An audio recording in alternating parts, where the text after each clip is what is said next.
তুমি তো জানো না কোন জায়গায় তুমি মারা যাবে। গত কিছুদিন আগে আমি মাহফিল করেছিলাম মুরাদনগর নবীপুর। নবীপুর আছে না? ওই মুরাদনগর নবীপুর ওয়াক্তুল বায়ান বাদাল মাগরিব, মাগরিবের নামাজের পর আমার বয়ানের সময়, ওই সময়ে আমি যখন গেলাম, মাহফিলটা ছিল একটা ঈদগার ময়দানে, ঈদগার পাশে একটা মসজিদ। ওই কমিটির এই মাহফিলটা ঈদগার আয়োজন করেছেন। এর 10 গুণ মানুষ হয়েছে মাহফিলটায়, এর 10 গুণ মানুষ হয়েছে মাহফিলটায়। এবার বুঝুন কত মানুষ হলো। পুরা ঈদগাহটা ভরে গেল, তার ডাবল বাহিরে মানুষ গাদাগাদি ধাক্কাধাক্কি। হঠাৎ করে এই ঈদগাহে আমার একজনে 500 টাকা দিয়ে আল্লাহর ঘর মসজিদে 500 টাকা আমার হাতে দিলেন। দেওয়ার পর আমাকে বলছে, হুজুর এই ঈদগার ময়দানে মাহফিল, আমার বাবা মসজিদের মুসল্লি, আগের দিন ঘুরে ঘুরে প্যান্ডেলটা দেখে গেছে কোন জায়গায় বসে ওয়াজ শুনবে। হুজুর আজকে মাহফিলের দিন গতকাল দেখে গেছে, আজকে আমার বাবার লাশ এই ময়দানে 10টাই জানাজা হয়েছে। ওই আল্লাহ বলছেন, ওয়ামা তাদরি নাফসুম বিআই আরদিন তামুত। তুমি তো জানো না কোন জায়গা কিভাবে তুমি মারা যাবে। এই জন্য সদা সর্বদা মরণের কথা স্মরণ করার দরকার আছে না নাই? আল্লাহর হাবিব বলেন, কেউ যদি দিনে রাত্রে 20 বার মরণের কথা খেয়াল করে গো, ওই দিন যদি সে মারা যায়, তার মরণটা আমার আল্লাহ শহীদের খাতায় লিখে দে।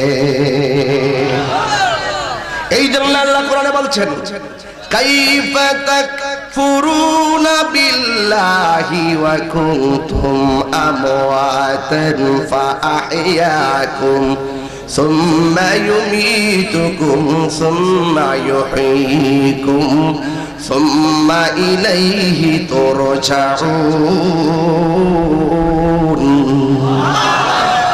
আল্লাহ রাব্বুল আলামিন বলেন, কাইফা তাকফুরুনা বিল্লাহ, কিভাবে তোমরা আল্লাহকে অস্বীকার করছো? যার চোখ নাই তার জিজ্ঞাসা করো, বাবারে তোমার যদি চোখ থাকতো তুমি কি করতা?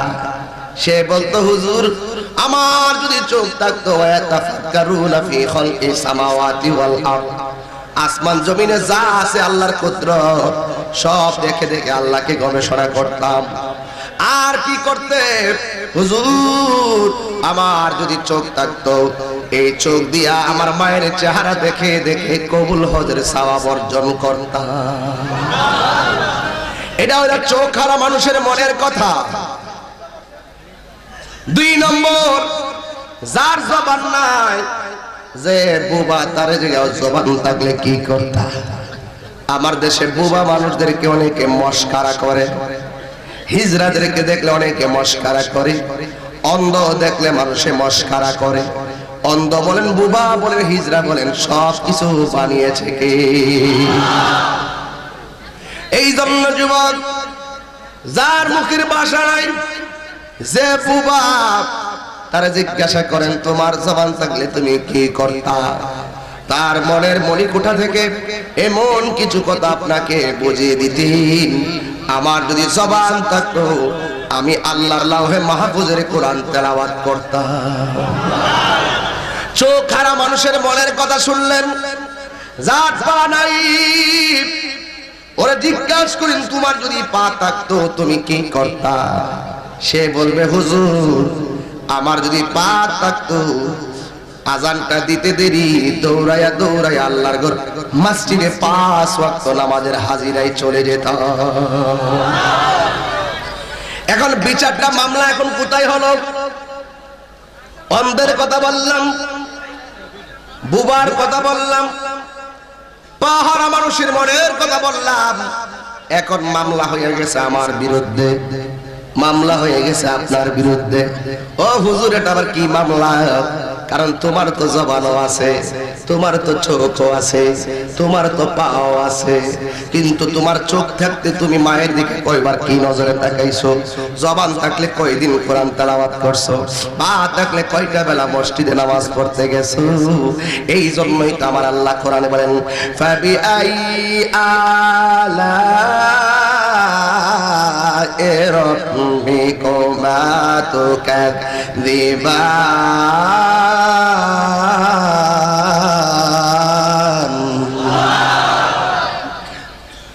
ফাবি আই আলা রাব্বিকুমা তুকাযযিবান।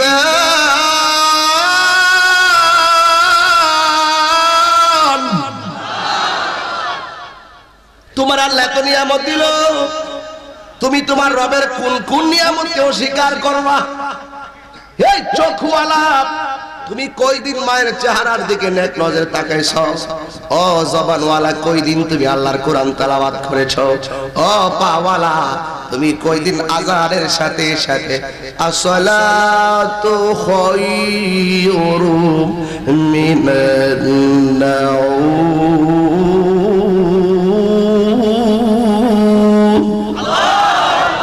কয়দিন আজান শুনে ঘুম থেকে কম্বল ফালায় মসজিদে গেছো? হিসাব দেওয়া লাগবে একজনের দরবারে। জবান করে বলেন তিনি কে? ওয়া ইলাহুকুম ইলাহু ওয়াহিদুন লা ইলাহা ইল্লা হুয়ার রহমানুর রহিম। যিনি ছিলেন, যিনি আছেন, তিনি থাকবেন, যিনি রহমান, তিনি রহিম। সেই আল্লাহকে আপনি ভয় করেন, সেই আল্লাহকে আপনি মানেন। আল্লাহ বলে কাইফা তাকফুরুনা বিল্লাহ। কিভাবে তোমার ওয়াজ করলে তুমি ওয়াজ বুঝবা? তাহিরি গান গায়, নাচানাচি করে, পরে কও। আগে তাহিরি কোরআন হাদিস থেকে কি বলে সেইগুলা ফলো করো। কথা কর না কেন? কিছু বাটপাড়ার সিটার আছে সমাজে, ভালো কিছু দেখে না, খুঁটিনাটি বিষয় নিয়ে তারা তামাশা করে। কথা কর না কেন? নবীরে দাঁড়ায় সালাম দিতে গেলে কোমর ব্যথা হয়ে যাবে। কথা কর না কেন? সাবধান করে দিলাম। এই জন্য যুবক ভাই, আল্লাহ কোরআনে বলেন ওয়া কুনতুম আমওয়াতান, তোমরা ছিলে নিষ্প্রাণ, ফাআহইয়াকুম, আমি আল্লাহ তোমাদেরকে জীবন দিয়েছি। আর জোরে কোন সুবহানাল্লাহ। জীবন দেওয়ার মালিক কে? তোমার জবান বন্ধ কেন? জীবন দেওয়ার মালিক কে? আল্লাহ ডাকো। জীবন দেওয়ার মালিক কে? হায়াতের মালিক কে? মওতের মালিক কে? বিচার নিবেন কে? রিজিক দেয় কে? মাহফিল এনেছেন কে? বৃষ্টি দিয়েছেন কে? এখন বন্ধ করছে কে?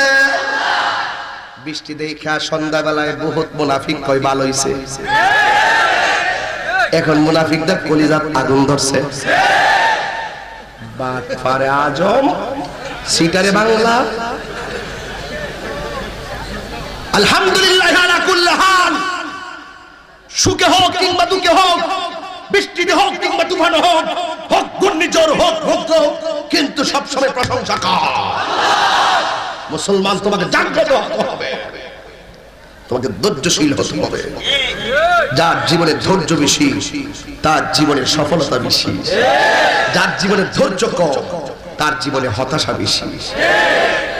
কি হইল কি হইল কি হইল? শুধু হতাশা। হ্যাঁ, 1 কোটি টাকা হইলে শান্তি নাই। হ্যাঁ, শান্তি নাই। হ্যাঁ, শেষ। হ্যাঁ, মরে গেছে। হ্যাঁ, মরার আগেই মরে গেছে। আরেকবার সুটকির মতো ভাত খা। আলহামদুলিল্লাহ, আল্লাহ পেটটা তো পড়ছে। আলহামদুলিল্লাহ, গাছতলে বয়ে রয়েছে, শান্তির শেষ নাই।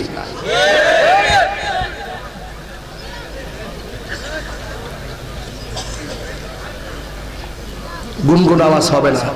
আমি যেই দিকে যাবো মাঠ সেই দিকে। ওয়া কুনতুম আমওয়াতান, তুমি ছিলে নিষ্প্রাণ, ফাআহইয়াকুম, আমি আল্লাহ তোমাদেরকে জীবন দিয়েছি। মারহাবা।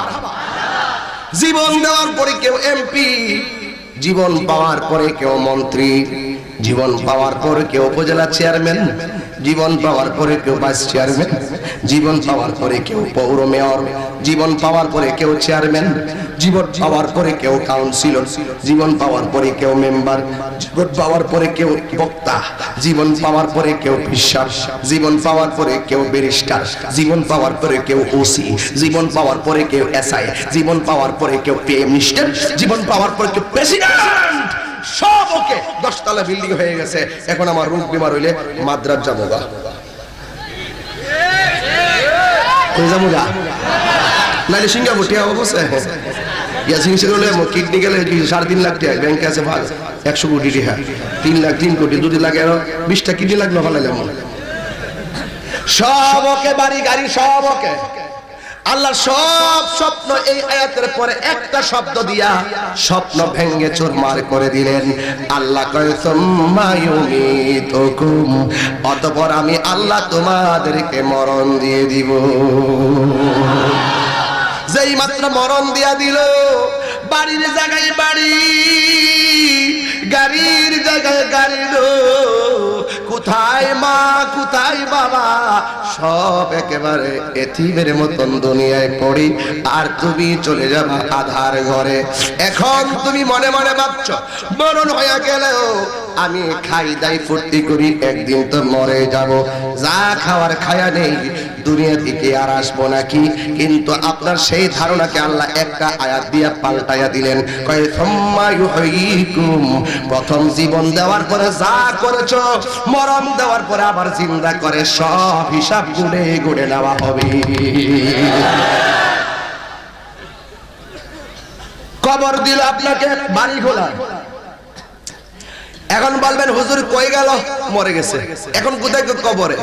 কিন্তু আল্লাহ কয় সুম্মা ইলাইহি তুরজাউন।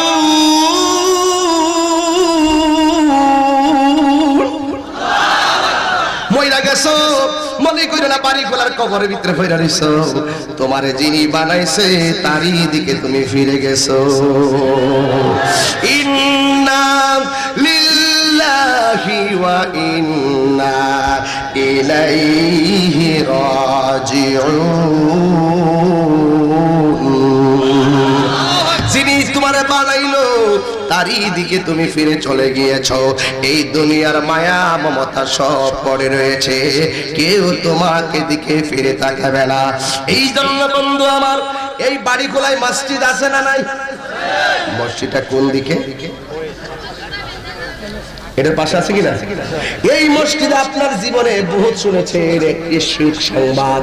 যখন একটি সুখ সংবাদ শুনলেন, আপনার কানে যখন আওয়াজটা আসছে, আপনি তখন পড়ছেন ইন্না লিল্লাহ।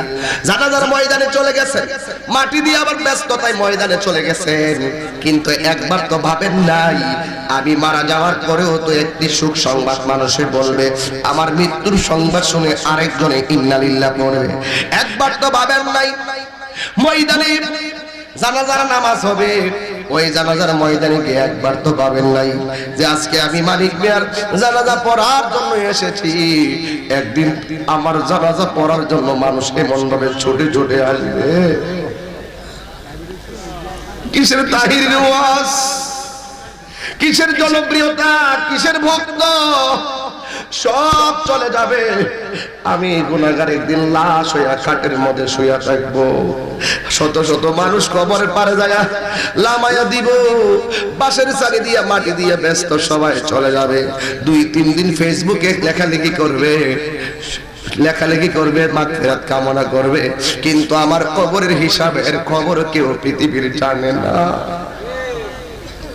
বাবা মারা যাওয়ার পরে 40টা হয়, বাবা মারা যাওয়ার পরে বাবার জন্য দোয়া সওয়াব রাসানি হয়, কিন্তু 40টা দিন পার হতে না হতে সন্তান 5টা একসঙ্গে বসছে, সর্দার মাতবর আসছে।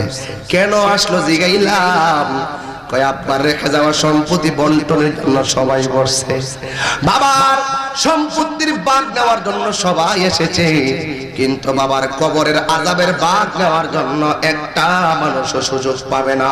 কথা বলেন ঠিক না? এই 2 দিনের দুনিয়া মুখ কাছে হাসা যায়, চোখ আছে দেখা যায়। এই জন্য যুবকের দল মনোযোগ দিয়ে দেন, অনুরোধ করে বলে যায় আল্লাহর হাবিব সাল্লাল্লাহু আলাইহি ওয়াসাল্লাম বলেন, কেউ যদি মুমিন হয়ে যায়, মুমিনকে যখন কবরের ভিতর দাফন করা হয়, দুনিয়ার মানুষ যেমন ভাবে একজন আরেকজনকে চিনবে, কবরে মুমিন যাওয়ার পরে অন্যান্য মুর্দারদের সঙ্গে ইমানদারের দেখা হবে। শুধু ইমানদারে কথা হবে, দৌড়াই আসবে আমার ইমানি ভাই আসছে, যাইয়া ইমানদারে জিগাইবো বাড়িঘরের অবস্থা তারা কেমন আছে। যেইগুলা বিয়াদব ডান্ডি ভাবে চলাফেরা করে তারা বলবে এরা ভালো নাই, ভালো নাই, এরা অবস্থা অত্যন্ত খারাপ। সাহাবারা ডাক দিয়ে ইয়া রাসূলুল্লাহ, ওরা কি কবরে গেলে কি একজন আরেকজনকে আমরা যেমনে চিনি এমনে চিনতে পারবে? আমার নবীকে হ্যাঁ, একটা গাছের মধ্যে যেমন করে পাখি পাখিরে চিনে, পাখির জাত যেমন করে পাখিরে চিনতে অসুবিধা হয় না, ওই কবরের ভিতরে ইমানদারে চিনবে, কোনো অসুবিধা হবে না।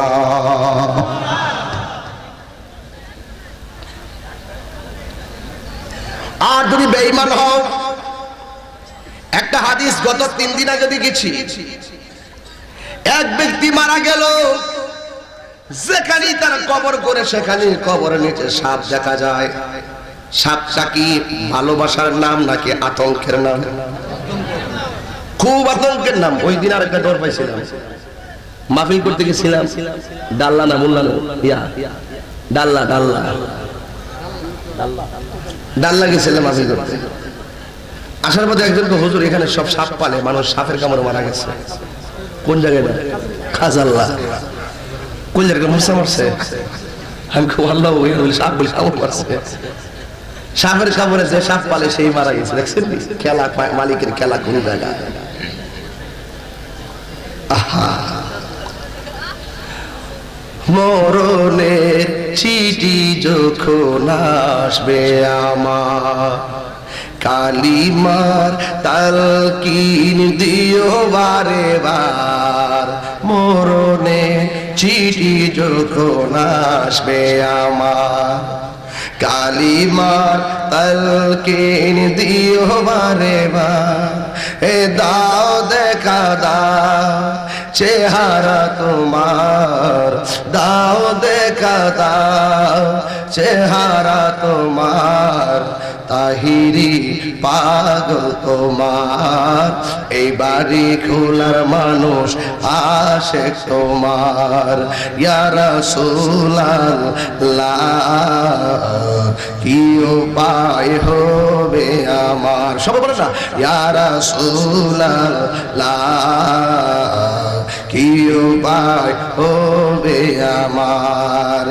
মরণের চিঠি যখন আসবে আমার, কালিমার তালকিন দিও বারে বার। মরণের চিঠি যখন আসবে আমার, কালিমার দাও দেখা দাও চেহারা তোমার, দাও দেখা দাও চেহারা তোমার, পাগলেরা আসে তোমার, তাহিরি পাগল তোমার। ইয়া রাসূলুল্লাহ কি উপায় হবে আমার? একটা জবান বন্ধ রাখবেন না, চিৎকার মেরে কন্যা আল্লাহু আকবার। কবরের ভিতরে কি কথা কয় না? আর জোরে, কবরের ভিতরে সব। এই কবর পরিবর্তন করলো, এই কবর বাদ দিয়ে আরেকটা কবর করলো, সেখানেও সাপ। ওই কবর বাদ দিয়ে আরেকটা কবর করলো, সেখানেও সাপ। মানুষের ভিতরে একটা ভয় লাগে কি লাগে না? আরে ভালো ভালো মাটি করি, কবরে শুধু সাপ। এবার কবরে শুধু মাত্র সাপ। সাপ বড় ভয়ঙ্কর নাম। ওই সাপের কথা গিয়ে ইবনে আব্বাস রাদিয়াল্লাহু তাআলা আনহুর কাছে বললেন। তাই ডাক দিয়ে কও ইবনে আব্বাস, এই কবরের ভিতরে সাপ দেখা যায়, আমরা কি করব? একটা দুইটা তিনটা সাপ, শুধুমাত্র সাপ দেখা যায়। ইবনে আব্বাস রাদিয়াল্লাহু তাআলা আনহু বললেন, তিনটার জায়গায় যদি আরো কবর করো সেখানেও সাপ পাবে, কিন্তু লাশকে তো আর উপরে রাখা যাবে না, বেশি দিন রাখলে বডি পচে যাবে, তারে যেইভাবে হোক দাফন করা লাগবে। সাপ সহকারে কবরের ভিতরে তারে দাফন করে ফেলো। এখন জোরে আওয়াজ করে বলেন, সাপ শহরের যে সহকারে যে কবরে লাশটা দাফন করা হয়েছে, সমাজের মানুষ যারা দেখেছে এরা তো রাজসাক্ষী হয়ে গেছে, তার অবস্থা বেশি ভালো না। কথা বলেন ঠিক কিনা? এরপরেও সমাজের মানুষ কে ভালো কে মন্দ একমাত্র জানে কে? সবাই শুধু আল্লাহ মাফ করো, কিন্তু সমাজের মানুষ একজন আরেকজনরে বলে ঠিক আছে। তাই লোকটা দেখলাম সারা জীবন ভালো চলাফেরা করেছে, কিন্তু লোকটা মারা গেল, তার কবরের ভিতরে এমন আযাব কেন?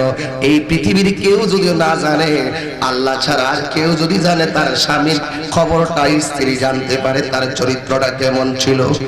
কারণ হাদিস শরীফের মধ্যে এসেছে, স্ত্রী যদি বলে স্বামী মারা যাওয়ার পরে, স্ত্রী যদি বলে আমি আমার স্বামীর প্রতি রাজি খুশি ছিলাম, আল্লাহ রাব্বুল আলামিন তার স্বামীকে জান্নাতবাসী বানাইয়া দিবেন। স্ত্রী মারা যাওয়ার পরে যদি স্বামী ডাক দিয়ে বলে আমার স্ত্রীটা অনেক ভালো ছিল, আমার আল্লাহ ওই স্ত্রীটাকে জান্নাত দিয়ে দিবেন। এই জন্য স্বামী স্ত্রী একজন আরেকজনের প্রশংসা করবেন, যত বেশি পারেন ভালো ভালো কথাগুলা বলবেন, আদবের কথাগুলা বলবেন, ভালোবাসার কথাগুলা বিনিময় করবেন।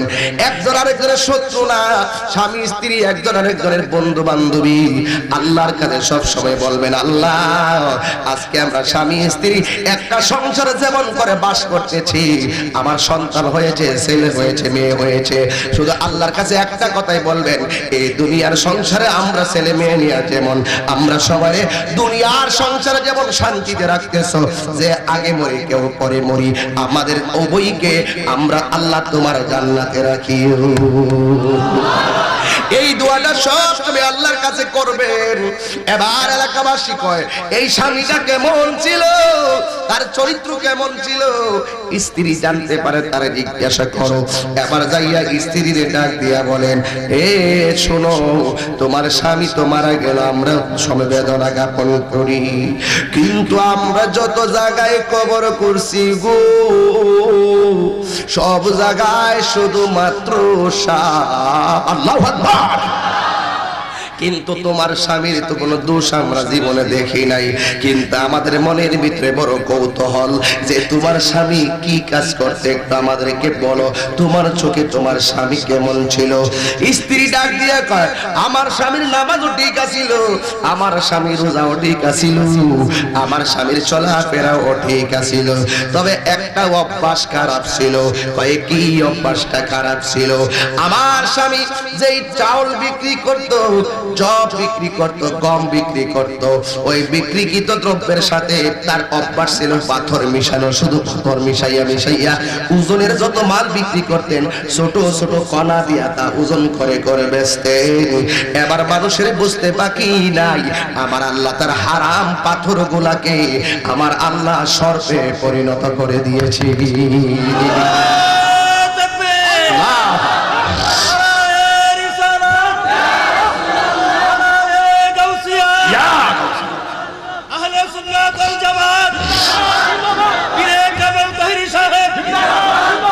চোখের পলকে তুমি হতে পারো লাশ, বলেন চোখের পলকে তুমি হতে পারো লাশ, চিরতরে বন্ধ হবে তোমারি নিঃশ্বাস, হবে এলাম তোমারি নাম মসজিদেরই মাইকে, হবে এলাম তোমারি নাম মসজিদেরই মাইকে, বাড়িওয়ালা নাই রে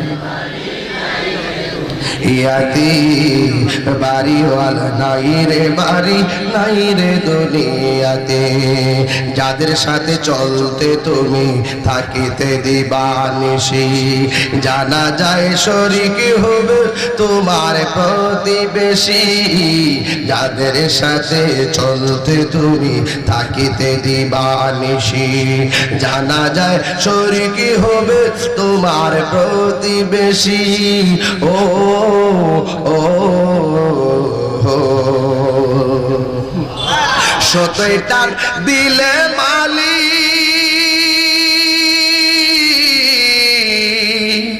ও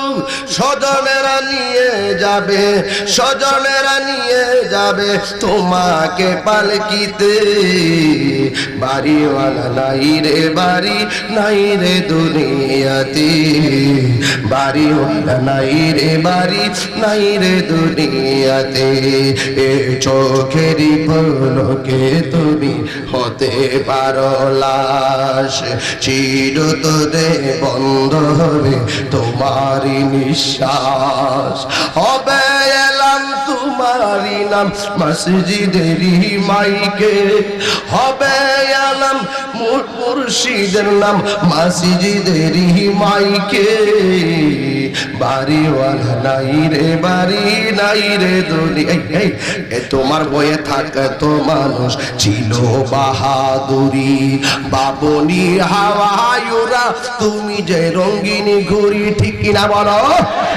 তোমার বয়ে থাকে তো মানুষ ছিল বাহাদুরি বাবনে হাওয়ায়রা তুমি যে রঙিন ঘুরি ও ও সতই টান দিলে মালি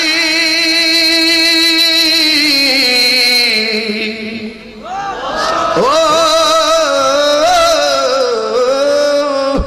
হাত তোলো সুতুই টান দিলে মালিক পারবে না তাকিতে বাড়িওয়ালা নাই রে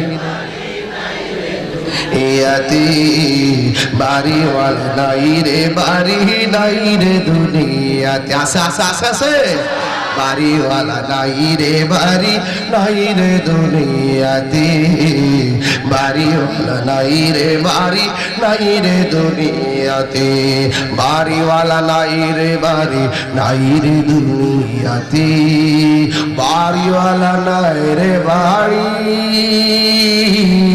নাই রে দুনিয়াতে এমন বাবা অনেকের খবরে আছে না নাই মানি না জবান খুলে বলে এমন অনেক বাড়িওয়ালা কবরে আছে না নাই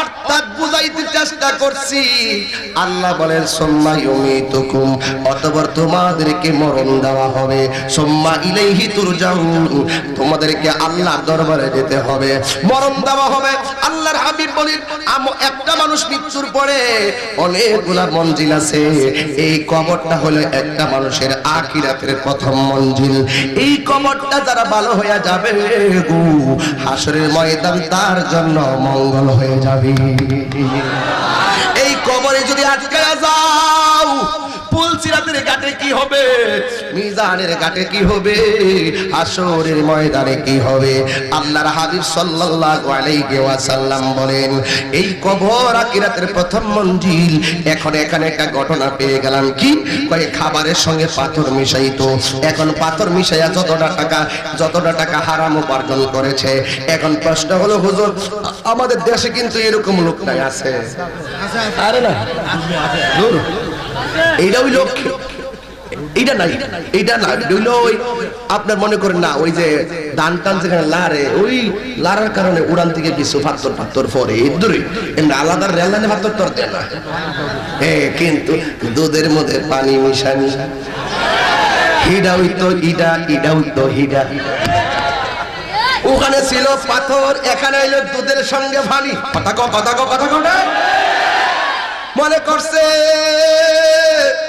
5 কেজি দুধের সঙ্গে আধা কেজি পানি মিশাইলাম 60 টাকা কেজি 30 টাকা অতিরিক্ত পেয়ে গেলাম কিন্তু না হারাম যতটা টাকা খাইবা সবগুলো আমার আল্লাহ সর্পে পরিণত করে তোমাকে দংশন করাবে কথা কন না কেন? আমার দেশের ম্যাক্সিমাম মসজিদের সভাপতিত্ব সুৎখোর না। ওখান তো সবকে হাওয়ালার আমার বিরুদ্ধে লেগে যাবো লাগলে কাম হইতো না। তাহির লোক কুলান লাগতো না। তাহির তো গায়ের জোরে কর না, তাহির দলিলের জোরে কর। কথা কন গেলে ম্যাক্সিমাম মসজিদের সভাপতি সুৎখোর নাম্বার 1, সিটার নাম্বার 1। একেবারে মসজিদের সর্দারি দেখলো ইমাম সাহেব দমক মারে, ইমাম সাহেব নামাজের মুসল্লাটা কই? ফ্যান গুলো একবারে মহিলা হইছে। কথা তো কইতে না, হারাম খাইতে খাইতে গালগুলো অফ হইছে না। ও ফ্যানের মধ্যে মহিলা লাগে আসিনি তোরা ডরাইলে হলো না, আমি ডরাই না। হারামপুরের কাছে যদি মসজিদের দায়িত্ব যায়, এই সমাজে ভালো কিছু আশা করা যায় না। হাত তুলে বলো ঠিক কি না বলো?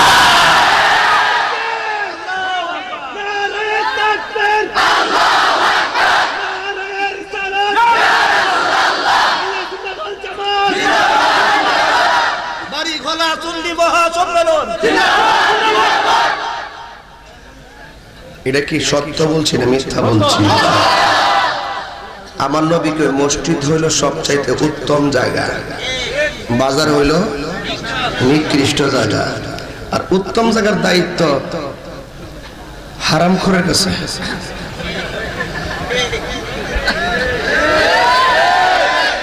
একটা সুদখোর কোটি টাকার মালিক হতে পারে, কিন্তু মসজিদের সভাপতি হওয়ার যোগ্যতা তার নাই।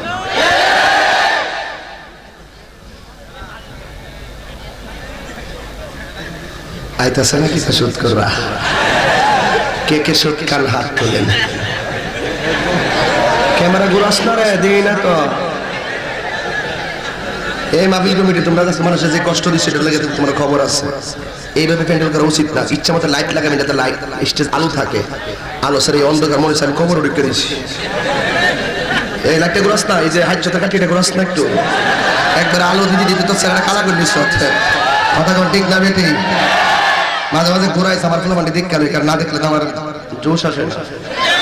নারে তাকবীর, নারে রিসালাত, নারে গাউসিয়া। এখন অনেকে বলবেন হুজুর আপনি আমাদেরকে এমন একটা শরম দিলেন। ভাই আমি আপনার শরম দিছি না, আমি আপনার বাঁচাইছি। সুদের 70টা গুনাহ, এর মধ্যে সর্বনিম্ন গুণ হইল নিজের মায়ের সাথে জিনা করা।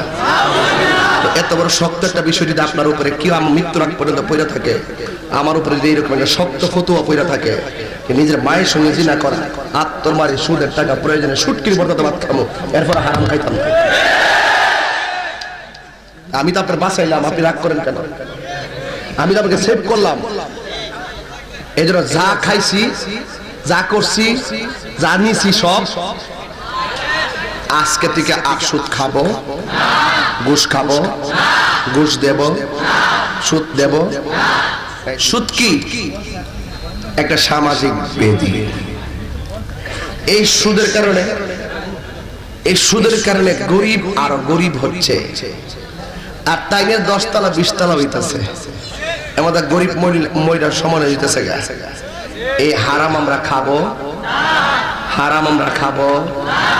তো আগে দেখছি সুদ চলছে বেড়াইতের মধ্যে, এখন সুদের কারবার মহিলাদের মধ্যে চলে। 1000-100 টাকা, 1000-100 টাকা ফতনিত। এটা ফতনত আমি বুঝিনি, এটা বুঝি কি 1000-100 টাকা দেয়। জামাইয়ের স্বামীর টাকা লাগাইতেছে, এই বিড়িরে সেই বিড়িরে দিতেছে, দিয়া দিয়া নিজে পকেট বড় করতেছে। আস্তে আস্তে জামাই টিহা সুদ লাগাইয়া খাইতে খাইতে যখন বান্ডালটা বড় হয়ে যায় তখন তো জামাই তুমি কেটা। এটা কিন্তু খুব মারাত্মক ব্যাপার স্যাপার। এই জন্য এদিকে খেয়াল রাখতে হবে, কারণ হারাম কখনো সংসারে শান্তি আনতে পারে। গভীর মনোযোগ, নীরব থাকবেন। আল্লাহ রাব্বুল আলামিনের ধরা কিন্তু নরম নয়, আল্লাহ রাব্বুল আলামিনের ধরা অনেক শক্ত। দলিল আল কোরআন, ইন্না মাউতাশা রাব্বিকা লাশাদীদ।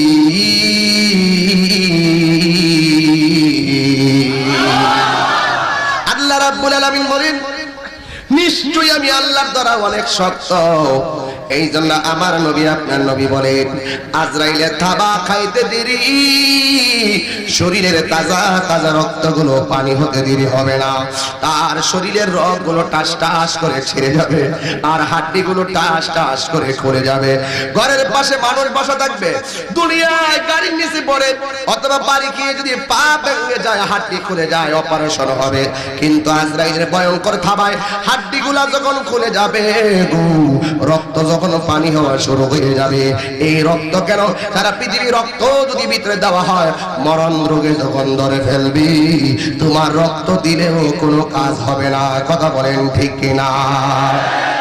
এই জন্য আমার বাবারা গভীর মনোযোগ পায়ে ধরে বলে দিয়ে যায়, আল্লাহর হাবিব সাল্লাল্লাহু আলাইহি ওয়াসাল্লাম বলেন, এই মরণ যন্ত্রণা অনেক কঠিন।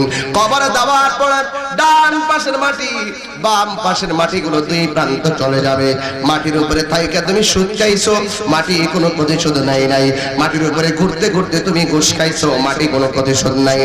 মাটির উপরে ঘুরতে ঘুরতে তুমি মা বাবার বুকে লাথি মারছো, মাটি কোনো প্রতিশোধ নাই। মাটির উপরে ঘুরে ঘুরে ওলি আল্লাহর মাজারে বোমা মারছো, আর নবীর বিরুদ্ধে কথা বলছো, মিলাদ কিয়ামের বিরুদ্ধে কথা বলেছো, আর নবী হাজির নাজির ব্যাপারে কথা বলেছো, নবীর ইলমে গায়েবের ব্যাপারে বিরোধিতা করেছো। কিন্তু খবরদার, ওই কবরে যাইতে গেলে তোমার ঈমান মজবুত না হলে কবরে খবর আছে। কথা বলেন ঠিক কিনা?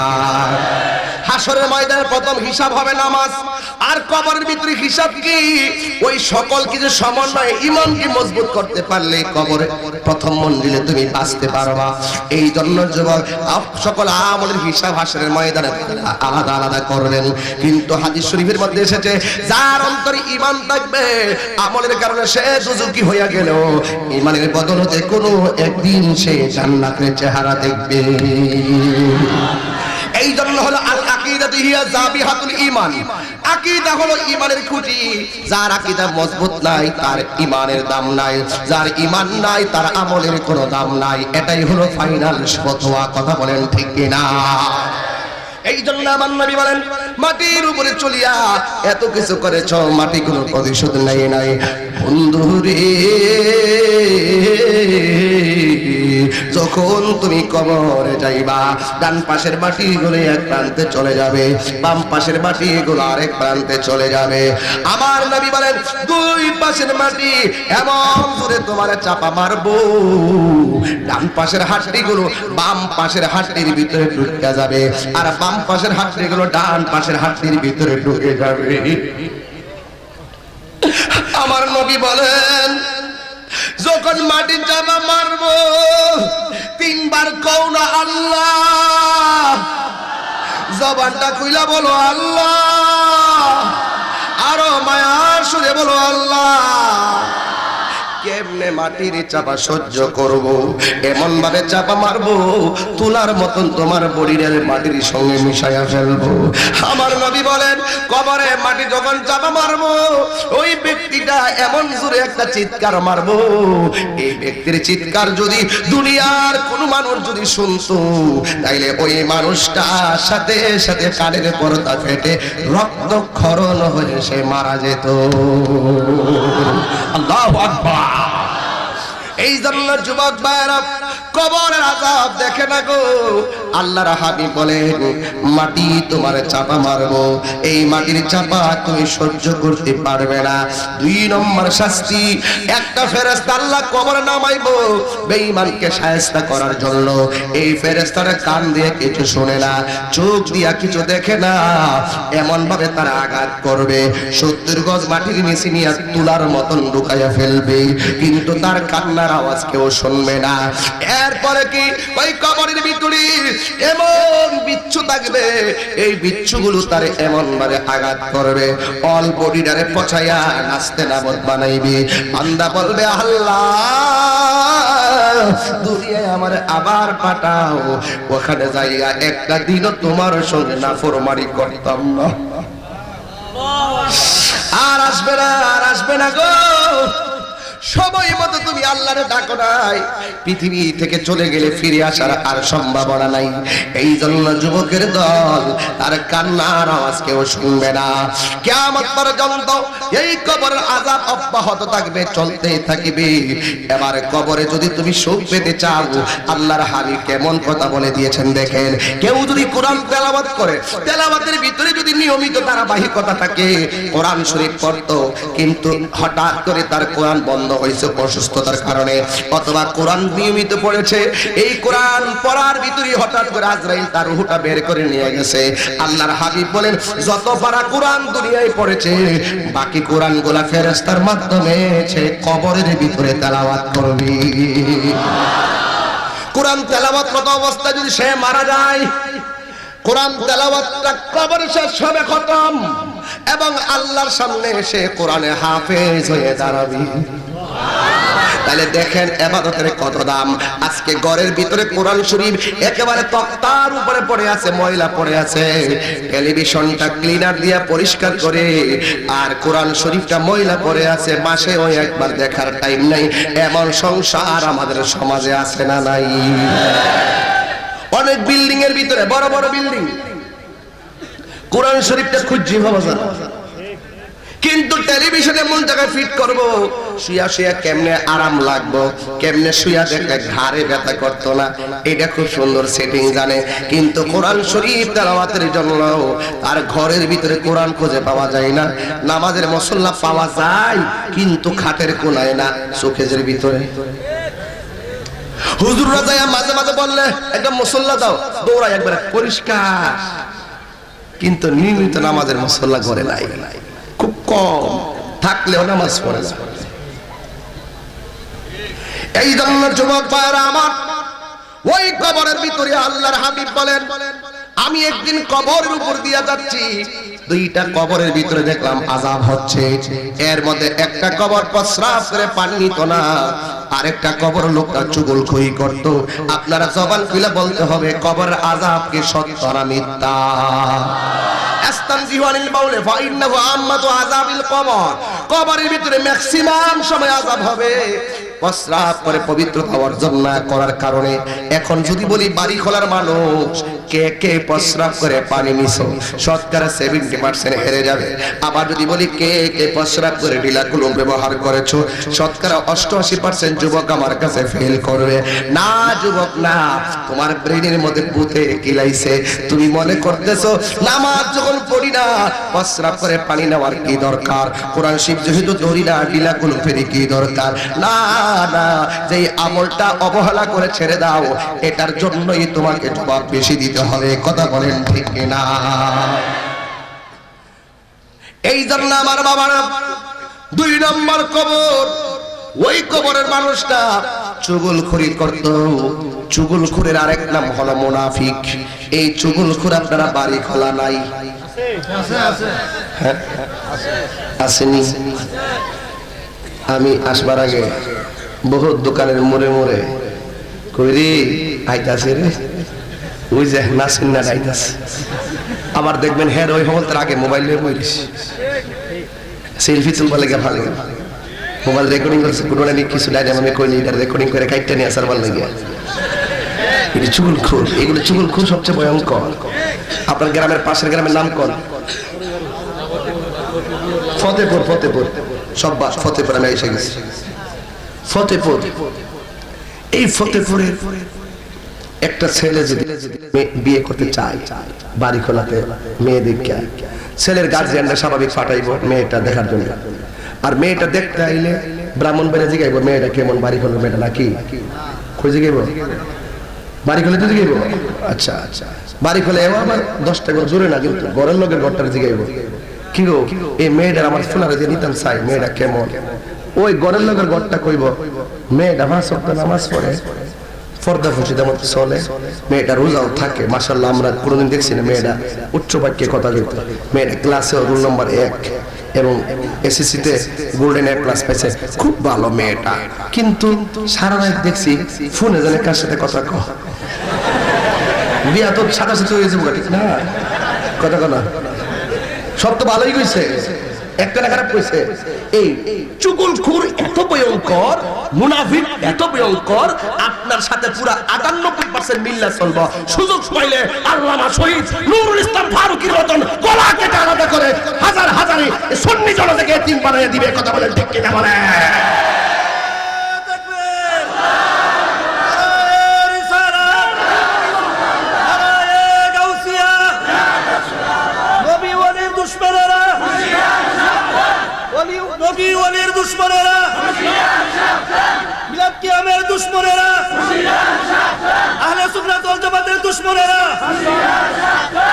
কথা বলেন ঠিক না বেটি?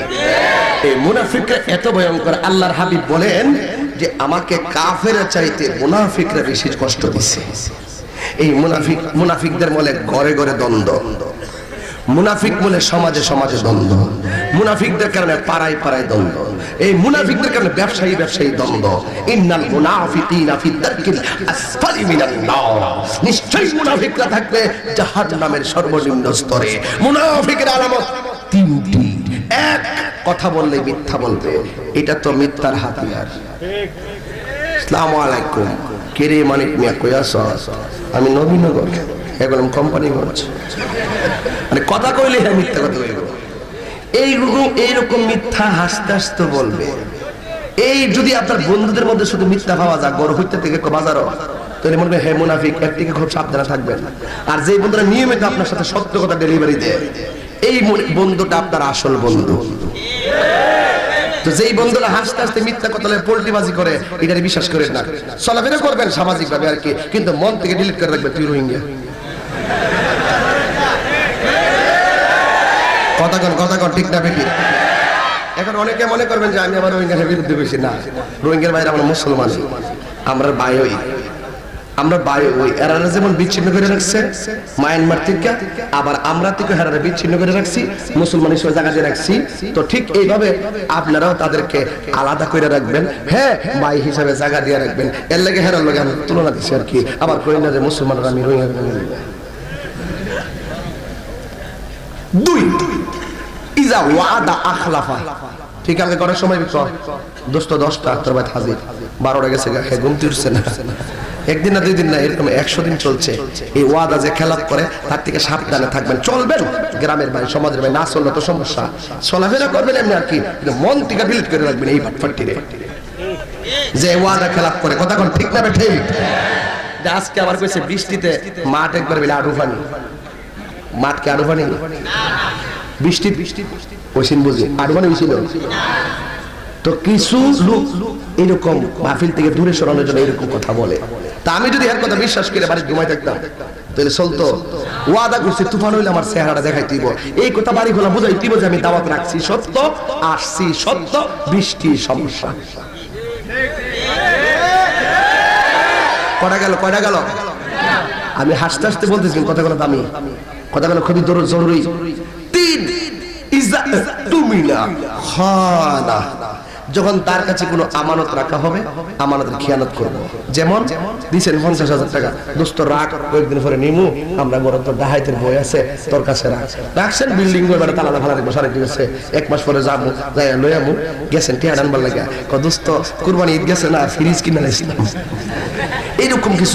এইরকম যারা লড়সর করে এদের চলবেন সমাজের হিসাবে, কিন্তু সাবধানে থাকেন, কারণ এদের দ্বারা যে ক্ষতিটা হইব, একটা কাফেরের দ্বারাও, বিধর্মীর দ্বারাও এই ক্ষতিটা হবে না। আপনার সঙ্গে ভালো দেখবেন, প্রয়োজনে হুজুর আমার পুত্র বিদেশ যাবো গা, 30,000 টাকা লাগে, ফ্লাইটটা হইতেছে না, প্রথম বেতনটা ভাই আপনারটা দিলাম, ঠিক আছে? ফিসা তো দয়ালদার মানুষ, আল্লাহ মানুষ, উনি না করবো। Human is the very important element for our life. মানবতাই তো মানুষের সবচেয়ে বড় হেরা আসে। তোরাও পাগল নাকি ফ্লাওয়ান্ডি? আমি একটা ইংলিশ কইছি, হেরা আসতেছে, যা কইতাম না ইংলিশ বাদ দে, বাংলা বাস করে। এবার আমি তো ইংলিশটা বাংলা বুঝাইতেছি। তো মানবতা হইলে মানুষের সবচেয়ে বড় সম্পদ। তো হুজুরে দিয়া দিছে 30,000 টাকা, ফ্লাইট ওনা বেড়া 7 লাখ টাকা দিয়ে বিদেশ পাঠাইব, ফ্লাইটে লেগে আটকে পড়ে থাকতো, জান হয়ে যাই। তখন কি কইছে, প্রথম টিয়াটা বেতনটা পাইলে আপনার দিলাম, তো ফিসা বুঝরে কোন সময় দিবা কই তো গিয়া প্রথম বেতনটা পাইলে দিলাম অন বেতন পাইছে কিন্তু ক বিপদ আছে 2 মাস গেছে কো বেতন পাইছে না কিন্তু টিয়া কিন্তু টিয়া পাইতাছে 6 মাস গেছে গা কটে ফাড়াইবো 6-7 মাস পরে দেয় যে এক হাত রেখে দিছে হুজুরের টিয়া দিবার খবর নাই এমন বাটপার আসেনি টাকা নেওয়ার সময় কেউ জানে না এখন তো হুজুরের শরম কোন আরেকবার কাছে যে মুখে টিয়া নিছে নেওয়ার সময়ের দিকে কেউ জানতো না দেওয়ার সময় সর্দার লইয়া দরবার করার লাগে এমন কিছু লোক সমাজ আছে না তাই বলে এটার বক্তব্য আমি দিকে কইছি আর কি আমার সর্দার কোন লাগে আজকে গাড়ির বই হিসাব করছিলাম 29 লাখ টাকা কেমনে কেমনে নিছে গাড়ির বইয়া ড্রাইভার লই হিসাব করছি এ মুখে এত 29 লাখ একটা হোক দেয় না নেওয়ার সময় বাজার ও বাজার দেওয়ার সময় আমরা টেকা কিনা মাইরালাম এই জিনিস থেকে যাবো গা তোর মনটা গোলারি আপনি তো হাজার পারতাম না বাজার আমি সামাজিক মানুষ সমাজের কথা কই গ্রাম বাংলার বক্তা তো এই জন্য এইভাবে কথা বলতেছে আপনার কি মাইন্ড করতেছে কিন্তু আমার জানাটা বুঝি বাবা কেমনে টেহাটা নিছে নেবার সময় কি চেহারা দেওয়ার সময় কি চেহারা শোনার চান ওই কবরে কান দিয়া শুনে না চোখ দিয়া দেখে না একবারে চোখ দিয়া দেখে না অন্ধ আর হেক্কল ফেরেশতা দিয়া জুতা দেওয়া ভয় নাই বতরে তুই কানবি কেউ হুমতো না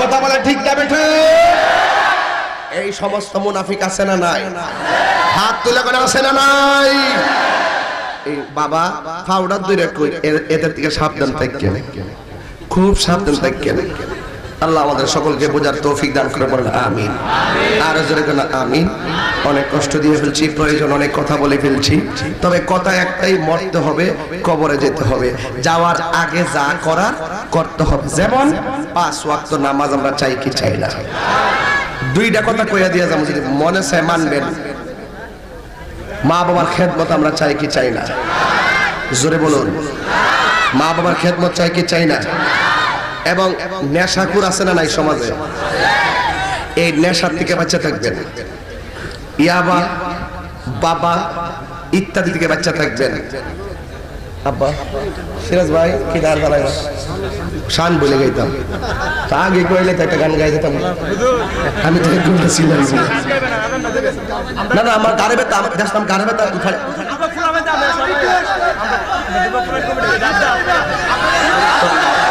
আচ্ছা বাবা তুই আমার খেয়ে আজকে বেশি বাজারে গেছ বেড়াইতে কষ্ট দিছ আজকে আমার খুব খারাপ লাগছে এতলা মাঠ তো প্যান্ডেলটা করছে না এটা কি কষ্ট করলি তোরা বোকামি করলি এই লোকটি যদি পিছনে বসতো মাঠটা সড়ক পর্যন্ত হইতো তাহলে কত ভালো লাগতো ইনশাল্লাহ কও সিরাজ ভাই ইনশাল্লাহ কও মুখ দেখো দাওয়াত করব হবে ইনশাআল্লাহ এত বড় মাঠ করতেছি বড় করতেছি শুধু মাহফিলের জন্য আল্লাহ কবুল করুন এই সমস্ত উদ্যোগ কি ভালো না এই সমস্ত মুরব্বীদের এই উদ্যোগকে আমরা কি হিংসা করব না স্বাগত জানাবো আর কি জানাবো আল্লাহ কবুল করুক আমিন কর আমার নিজের হাতের লেখা একটা গজল গাইবেন না আপনারা তাহলে হাত তুলতে হবে ক্যামেরাটা ঘুরাইতে হবে হাত তুলেন ইয়া রাসূলুল্লাহ ইয়া হাবিবাল্লাহ ইয়া রাসূলুল্লাহ ইয়া হাবিবাল্লাহ ইয়া রাসূলুল্লাহ তুমি জীবন তুমি মরণ আধার গড়ে তুমি আপন তুমি জীবন তুমি মরণ আধার গড়ে তুমি মোদের পাড়ের তড়ি তুমি মোদের পাড়ের তড়ি তুমি নিদান ওরানেওয়ালা ইয়া রাসূলুল্লাহ সবার হাত তুলে না তো ইয়া হাবিবাল্লাহ ইয়া রাসূলুল্লাহ ইয়া হাবিবাল্লাহ ইয়া রাসূলুল্লাহ তুমি মোদের আশার আলো তাই তো তোমায় বাসি ভালো তুমি মোদের আশার আলো তাই তো তোমায় বাসি ভালো হৃদয় নামে ফুলদানিতে হৃদয় নামে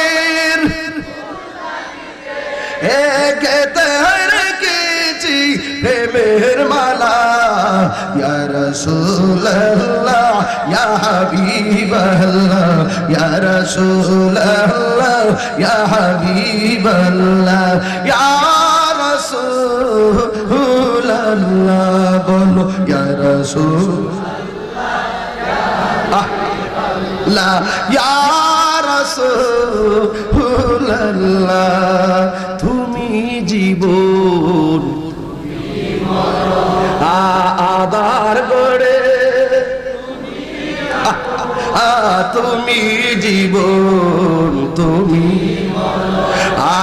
আদার গড়ে তুমি তুমি মোদের পাড়ের তরি তুমি তুমি নিদান কোরআনওয়ালা ইয়া রাসূলুল্লাহ ইয়া হাবিবাল্লাহ ইয়া রাসূলুল্লাহ ইয়া হাবিবাল্লাহ ইয়া রাসূলুল্লাহ বলো ইয়া রাসূল খুশি না বেজার আর খুশি না বেজার মুর্শিদ নামের ভাঙ্গা তরি মোর কেমনে জানি না হব পার মুর্শিদ নামের ভাঙ্গা তরি মোর কেমনে জানি না হব পার নিদান কালে মুর্শিদ আমার হইও জামিনদার নিদান কালে মুর্শিদ আমার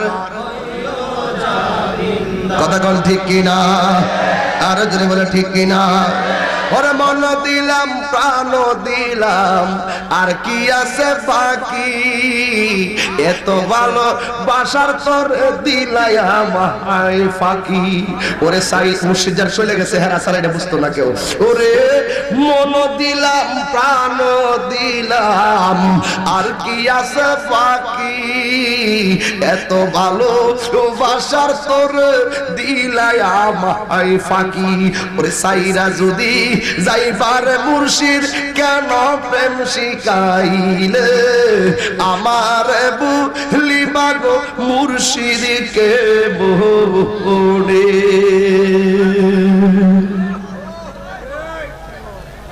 খুশি না বেজা আমি কি খুব বেশি বলে ফেলছি কষ্ট পাইছেন আপনারা যা বলছি আমাদের দৈনন্দিন জীবনে প্রয়োজন আছে কিনা আমরা একটু সামাজিক কথাই একটু বেশি বলি এখন আমরা আকীদায় খুব পাকাপোক্ত আছি ইনশাআল্লাহ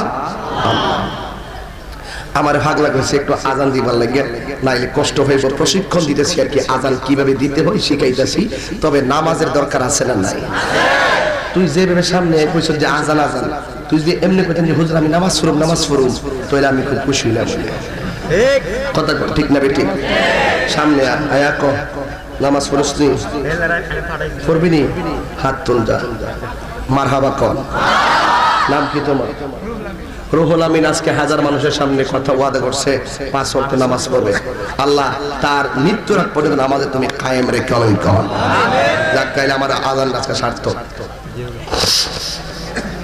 হ্যালো এই কোড একটু 1 2 3 এরকম রিপিট দেন হ্যালো জাপ জাপ না 1 2 3 হ্যালো হ্যালো না হ্যালো 1 2 3 হ্যালো আরেকটু দেন হ্যালো যাক অসুবিধা নেই আল্লাহু আকবার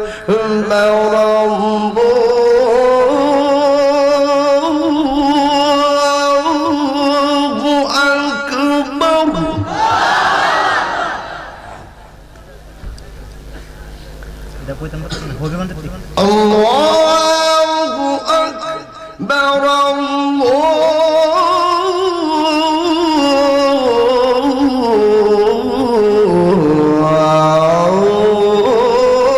Allahu Akbar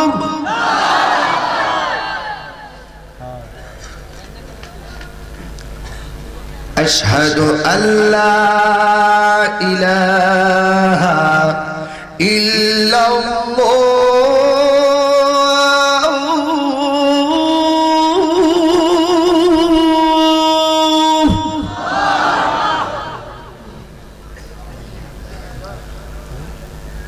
আশহাদু আল্লা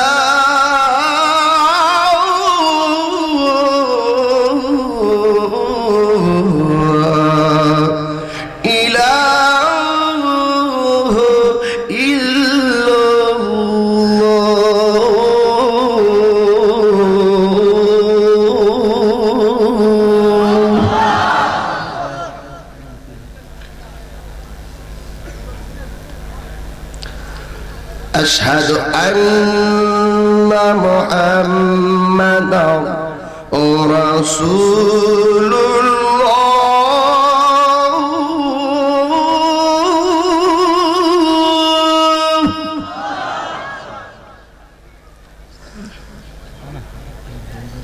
أشهد أن محمدا رسول